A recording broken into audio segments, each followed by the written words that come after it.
Cette question, c'est donc la question type de d'où proviennent les cystites postcoïtales, les cystites bactériennes postcoïtales.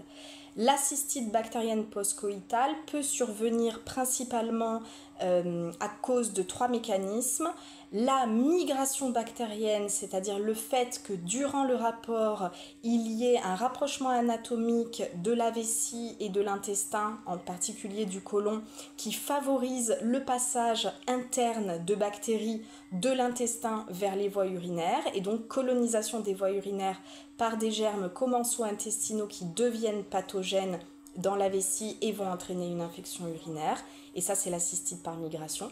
La cystite bactérienne par remontée, c'est le fait que les rapports, en raison des frottements liés notamment à la pénétration, vont permettre à des bactéries uropathogènes qui avaient colonisé la zone pelvipérinéale d'être poussées, de remonter vers le méate urinaire pour ensuite coloniser les voies urinaires et causer l'infection.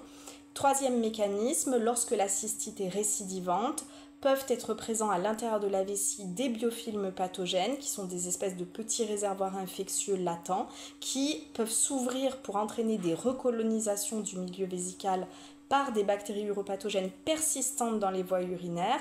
Et par exemple, cette ouverture des biofilms peut être déclenchée lors d'un rapport sexuel, comme elle peut être déclenchée en cas de carence immunitaire, maladie, un rhume, un stress, un choc, un traumatisme, etc., etc.